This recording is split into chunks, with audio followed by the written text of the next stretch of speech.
Reincarnation of a king long gone. The highest enlightened nigga sitting on top of the sun. An angel. Yo, what's going on YouTube? It's your boy Danny and welcome back to the channel, and this is week 5 of the Battle Union against Skyrander and his Gothenburg Garchomps. So if you guys did not watch the team analysis, make sure you go check it out because I talk about the team I'm bringing and what big threats he has and what walls he has and things like that and what I think he's probably gonna be bringing. So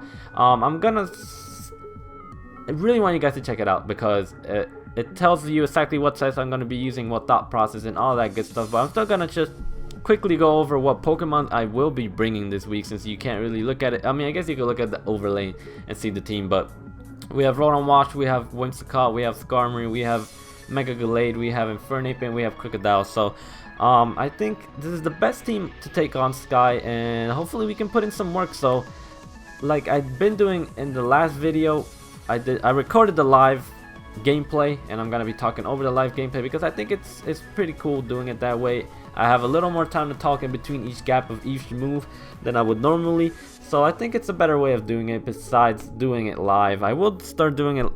I'm not gonna do TBU live yet, but maybe next season or something, I don't know. But for now we're just gonna be doing this because I think it's the best way, and yeah, so yeah, we're gonna be doing that. So the biggest threats that I think from his team are the Mega Sceptile, the Thundurus, and the Volcanion, because they just hit so hard. I don't have the best checks to it besides Rotom for Volcanion and Skarmory for Sceptile, and Thundurus kind of don't have the biggest checks to it. So Thundurus it's a little bit scary. So we have to be careful with that if he brings it and stuff like that. So let's just start this. Let's see if it pops up on the screen. Alright, so we do see that he brought Slowbro, which I didn't. It was a possibility, but I didn't think he was gonna bring it. He brought the Scizor, he brought the Mega Sceptile, the Gardevoir, the Thundurus, and the Volcanion. So right away, I thought that Scizor had to be a wall, unless his Gardevoir was a wall. But I had a feeling that his Gardevoir was gonna be Scarf. Mega Sceptile obviously shows a Mega Sceptile. Thundurus had to be offensive, some type like that. Maybe Life Orb, Choice Spec, something like that. And Volcanion could also be Scarf because Scarf Volcanion is actually pretty scary, even though Rotom will be able to wall it really well if it is Scarf. But that's really what I was thinking from the team. So my straight off lead was gonna be Infernape, just because I thought it was my best lead to have against his team, just to scout things out, maybe U-turn and things like that. Even though I thought he might start off with the Thundurus, which he actually does start off with the Thundurus, and I do not want to take a Thunderbolt. So instead of you turning out, because I don't know if he's Scarf yet, I don't know anything about this yet, him leading off with the Thundurus could mean he's Scarfed. So I really did not want to stay in against this Thundurus. I did not want to take a Thunderbolt. I could live it unless it was Specs, and if he was Specs, then I could have U-turned out and done some, not really damage, but just momentum. So I'm pretty sure I ended up switching into Whimsicott here to take whatever he wants to hit me with. He could Volt Switch out and gain the momentum, which I thought he was gonna most likely do. That's why he wanted to start off with Thundurus here. And yeah, so we see that I do switch out of the Infernape, and I do go into my little candy, the Whimsicott here, because especially defensive, so I could pretty much take anything from this Thundurus. We do have leftovers to hopefully get some health, and we take that pretty well, and he gets a first turn Para, which Pokemon is just freaking annoying with that stuff. So we get paralyzed first turn, which sucks because Whimsicott actually outspeeded like most of his team that was not Scarfed, and that was the plan for Whimsicott. So man, I was really mad when that happened because Whimsicott was really important. I did not want this to happen. So it sucks because now Whimsicott's slower, so that's gonna kind of suck for us. So here I'm just gonna go for the U-turn because I didn't think he wanted to stay in unless he had HP Ice, but I was gonna be able to take it. But he goes for the Psychic, so I was like, alright, he has Psychic. That's kind of interesting. So I'm guessing the Psychic is for my Infernape and things like that. Maybe for Dragalge, because Dragalge otherwise could really wall Thundurus. So I was guessing that's why he had Psychic. It's a good coverage move. And for some reason I switch into Infernape here. I don't know why I wanted to switch into Infernape. I guess I wanted to get some damage on this Thundurus. But then after I switched into Infernape, I was like, wait, why did I switch into Infernape? Why did I switch into Infernape when Infernape is pretty important against his Scizor, so I do not want to lose Infernape right now, and a Psychic will completely destroy me. So hopefully I was thinking he was scared that I had something on my Infernape that would kill his Thunder, so I'm like, I hope he switches out because that'd be really nice for me. So I'm just gonna go for the U-turn. I already know I outspeed him because we saw him switch moves, so he's not Scarf. We saw him have a leftover, so he's obviously not Scarf from that. And yeah, so I just go for the U-turn because I'm like, why not? And luckily he goes into the Slowbro, which is awesome because it does a lot of damage. Not a lot, it has a good chunk of damage. You guys know Slowbro is a freaking wall, so any damage you can do with this thing is really nice. So Slowbro cannot touch my Rotom-wash, so incoming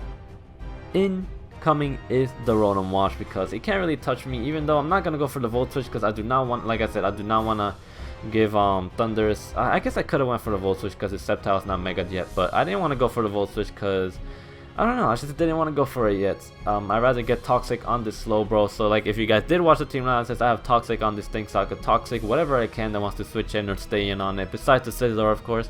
And that's really the only thing that could take a Toxic from a Rotom. So I go for the Toxic here. I did not think he was gonna stay in. I was thinking maybe he was gonna switch into his Thunders, something like that, but he actually does stay in. Spoilers, he actually does stay in, and I do go for the Toxic. I believe so. I believe this is the turn where I actually did not rewatch this match, but I kind of remember it pretty well.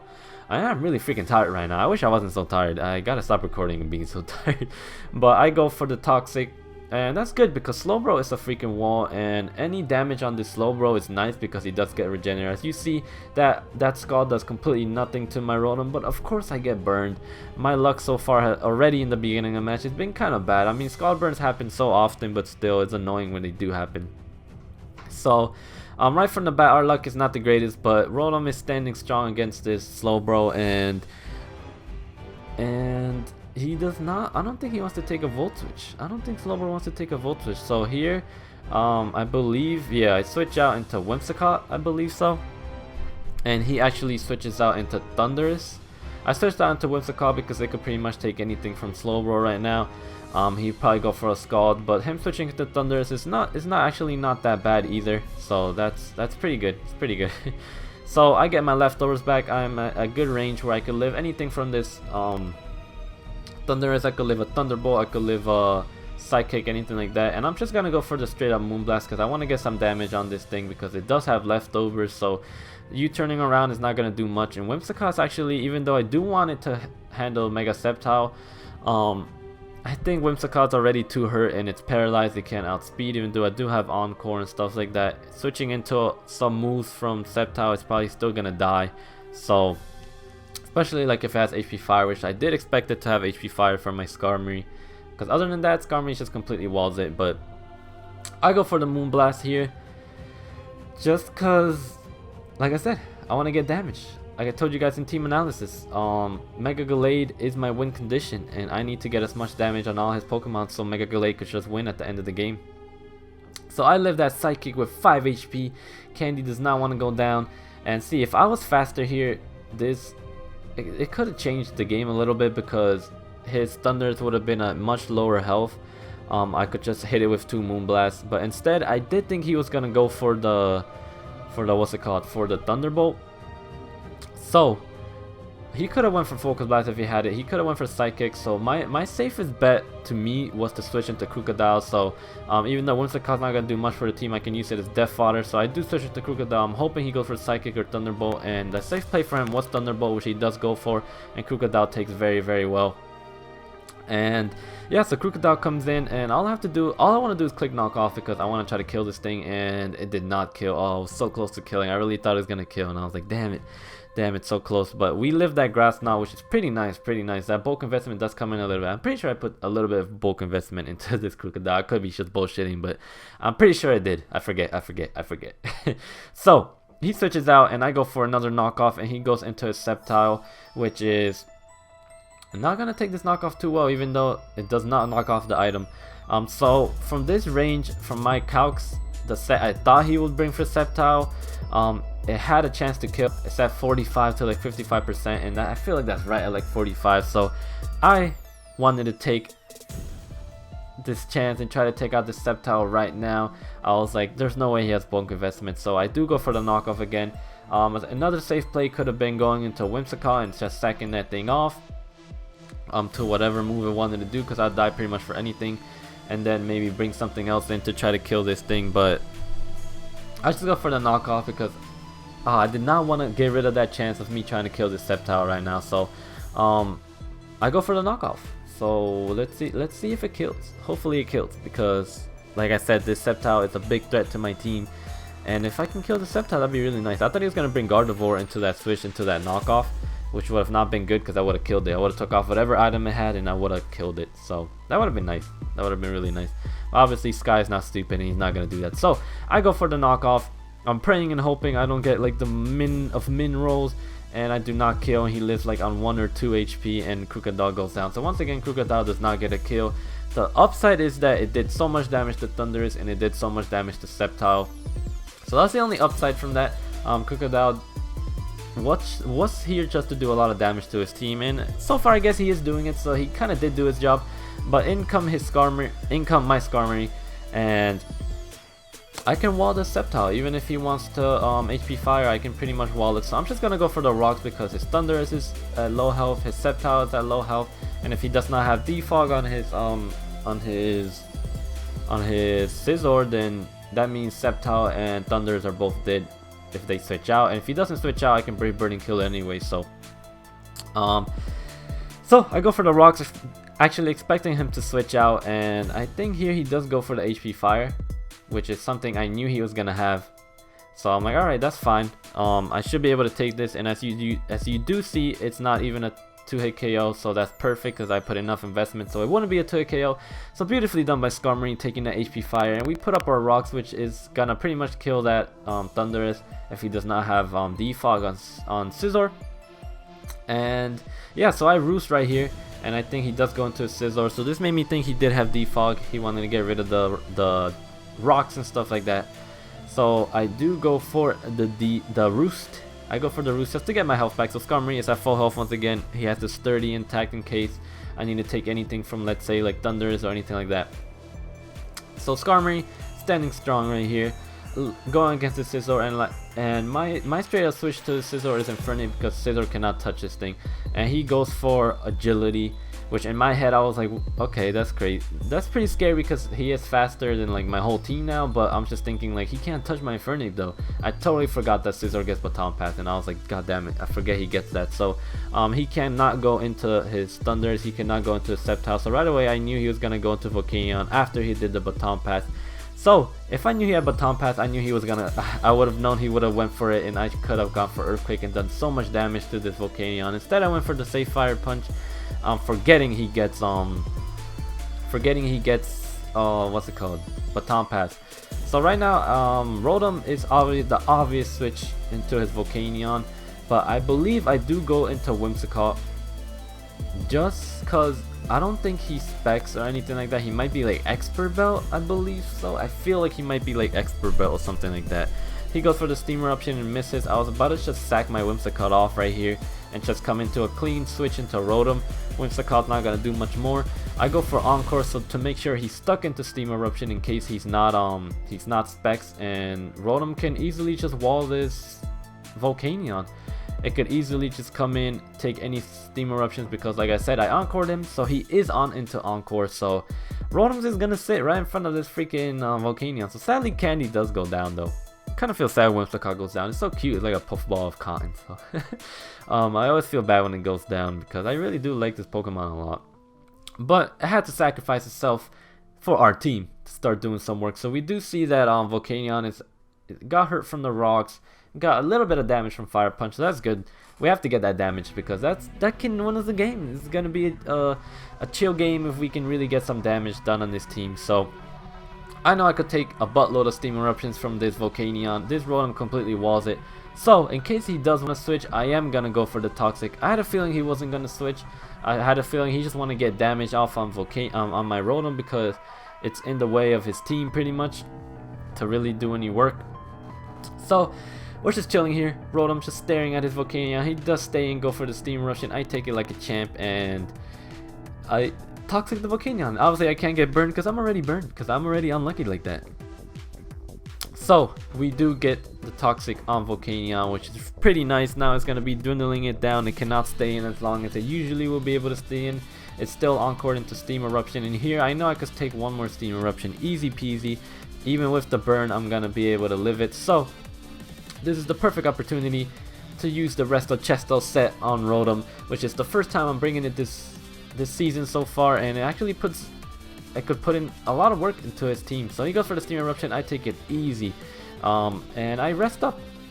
I wake up from the Chesto Berry and my burn goes away. So now Rotom's back to full health, looking real nice with that full HP bar, and now his Volcanion is at less than 50%, enough for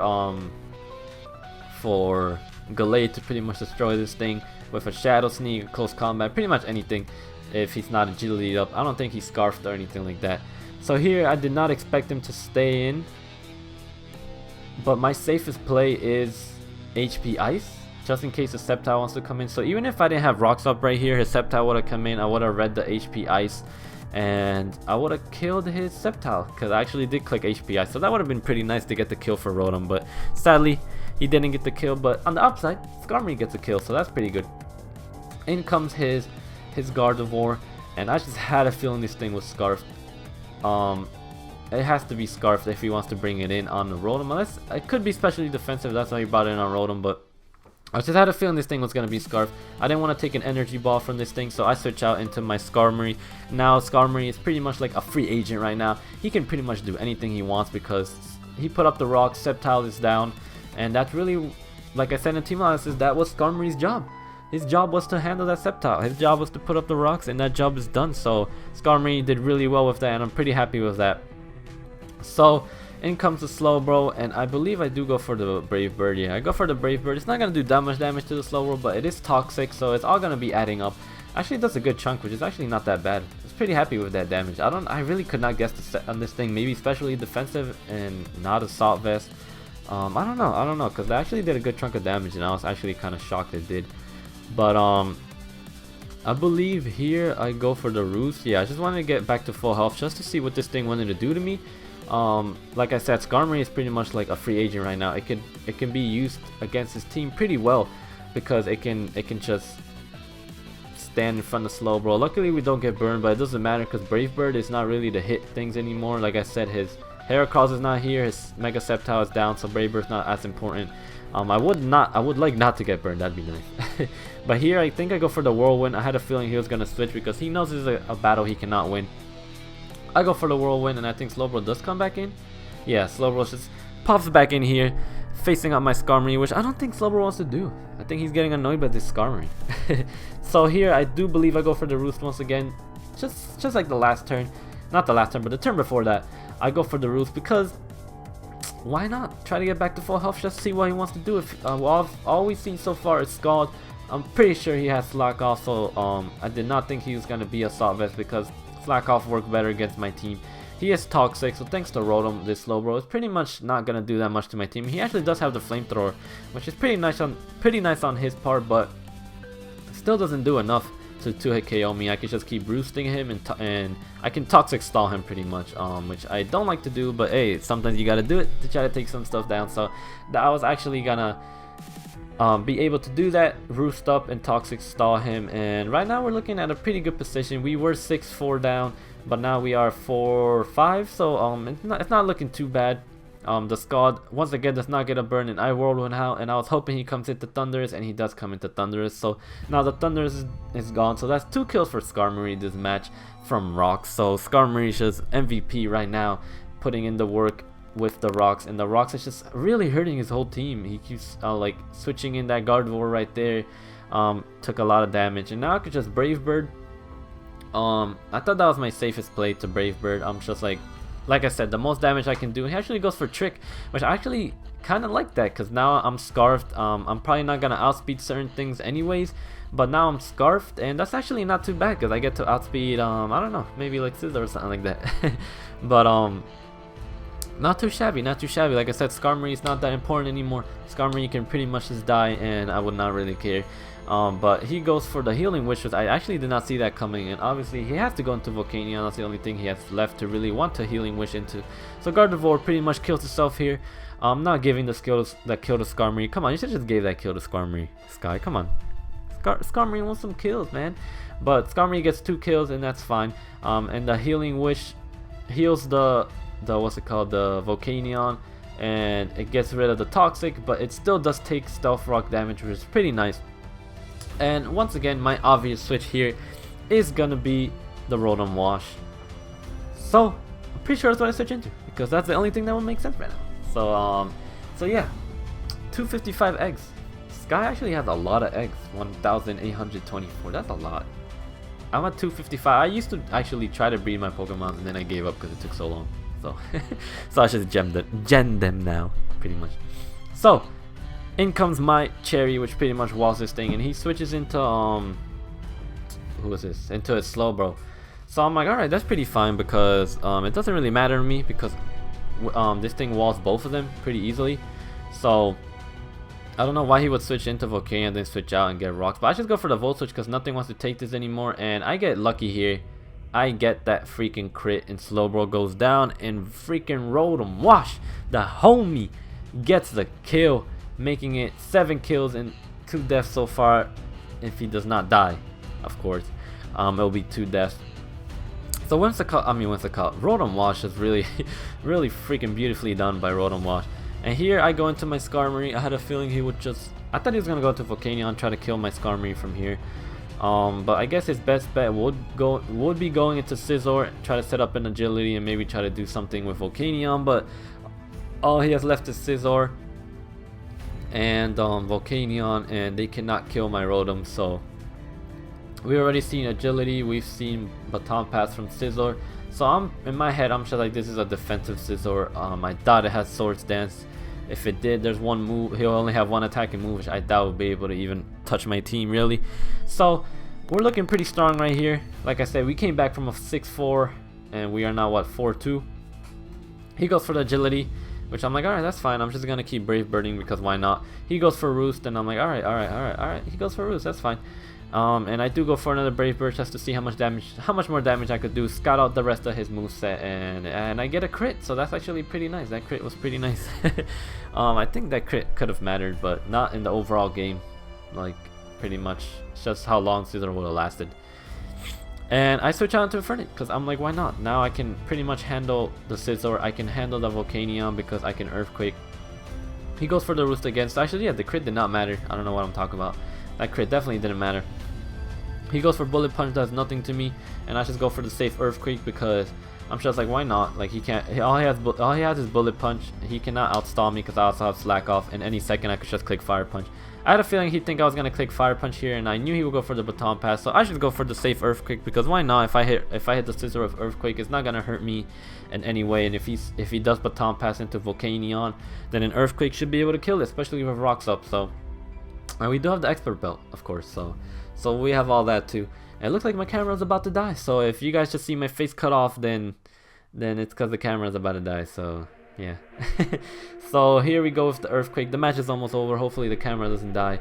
And yeah, Earthquake, and Infernape gets the 4th kill, his 4th kill of the season, his first of the match, and still no death to Infernape. And I just go for the Fire Punch. He has the Occa Berry, but it does not save his life because Scizor goes down. So we do win week 5, and we are now 4-1, and I think we've pretty much got a playoff spot. But in my head, I'm gonna pretend like we don't, and I'm just gonna keep playing every single game like I'm still trying to make it into the playoffs. So that was a really good match. Sky said he kind of messed up his Scizor with Defog. He said that he forgot to put Defog on the Scizor. Instead he had Bullet Punch. That could have changed the game, but I still think it could have been either person's game as long as we both played. It would have been played a little bit differently, but I don't think it would show a definite winner. So the Defog could have been something important, but I actually think I could have played around the Defog pretty well. But it kind of sucks for Sky. I felt bad. I really did feel bad, but I still think this is a match we are very well deserved. I think we played extremely well around his team. We had a game plan and we set it up. Mega Gallade sadly did not get to come in at all and do some action because it could actually put a lot of work on his team, but it did not need to, so why not? And yeah, so we win week 5. We beat Sky 4-0. We are now 4-1 with a +9 differential, which is an amazing. Depending on all the matchups, we are at least in 2nd place because Eric's 3-1, Mono2's 3-1, and we're 3-1. So now we're 4-1. If Mono beats Eric, then Mono will be in 1st. I'll be in 2nd. And if Eric beats Mono, then Eric will be in 1st, and I'll be in 2nd. So pretty much, I'm pretty much in 2nd place. Pretty much. Pretty much, I'm in 2nd place. So that's really good, and I'm pretty happy with what we've done so far. And next week we do go up against Mono2. He is from the GBA. He's a temporary coach there, and he's a freaking monster. I've watched him in the PPL, the 2nd division. He went undefeated this season. He pretty much destroyed the competition. So Mono2 is really amazing battler. I actually really like watching him play a lot. And hopefully we can get the upper hand next week. It's gonna be hard. We're gonna have to play at top notch, make the perfect team. And I gotta practice a lot. So hopefully we can make it 6-1 next week. 6-1, 5-1 next week. And yeah, so I'll see you guys next week. Make sure you leave a like for the win, for the squad, for the dream. Playoffs hopes are staying alive right now, so that's really good. And we're doing pretty good in our 1st season of the Battle Union. So thank you guys for watching. I love you all for watching. Keep supporting, because like I said before, I love the support. It's pushing me on, making me play better and better each single week. And thank you guys for that. I love you all. Have a good day. Stay safe and peace out.